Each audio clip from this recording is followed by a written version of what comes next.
ओंकार स्मरण।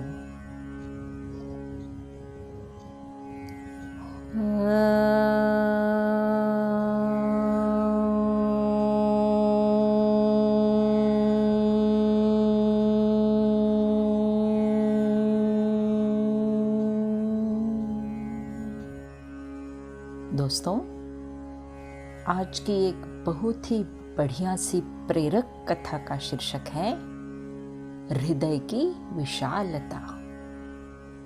जवाहरात के एक बहुत बड़े व्यापारी थे। उनका नाम था रायचंद।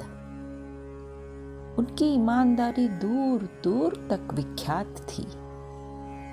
अपने व्यापार में वह किसी प्रकार की अनीति नहीं करते थे। इतना ही नहीं, वह उस धंधे को करने वाले दूसरे व्यापारियों के हितों का भी पूरा पूरा ध्यान रखते थे।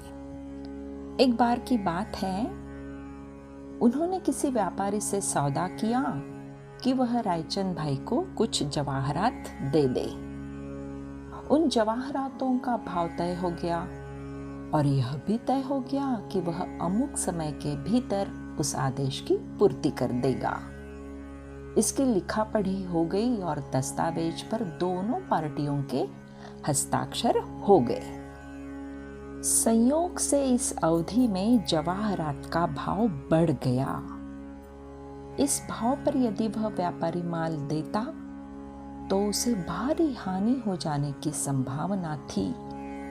यहाँ तक कि उसको अपना घर-बार बेचने की नौबत आ सकती थी। बेचारा व्यापारी बड़े संकट में पड़ गया, पर उसे अपना वचन तो निभाना ही था। रायचंद भाई को जब जवाहरात का मूल्य बढ़ जाने की बात मालूम हुई तो वह उस व्यापारी की दुकान पर गए। व्यापारी उन्हें देखकर कांप उठा। रायचंद भाई कुछ कहे कि उससे पहले ही उसने कहा, सेठ जी, विश्वास रखिए, चाहे कुछ भी हो जाए, मैं अपने वायदे को हर हालत में पूरा कर दूंगा। आप चिंता न करें। रायचंद भाई ने कहा, मैं जानता हूं कि आप अपने वायदे को अवश्य पूरा कर देंगे, लेकिन मैं यह भी जानता हूं कि आप बहुत ही चिंतित हैं। तब मैं चिंता से कैसे मुक्त हो सकता हूं?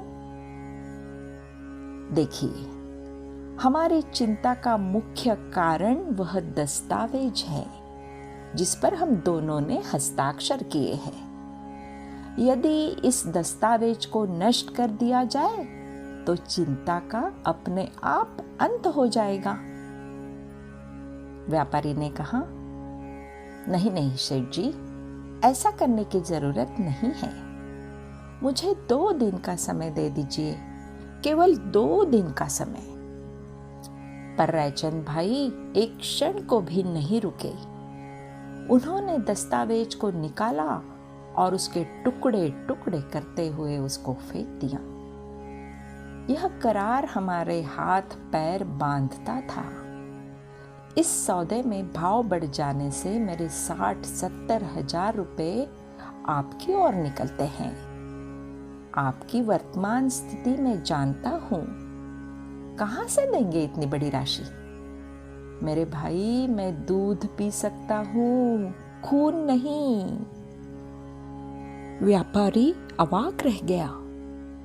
उसने रायचंद भाई के चरण पकड़ लिए। रायचंद भाई ने उसे उठाकर सीने से लगाते हुए कहा, आड़े समय में एक दूसरे की सहायता करना मनुष्य का सबसे बड़ा कर्तव्य है ना दोस्तों?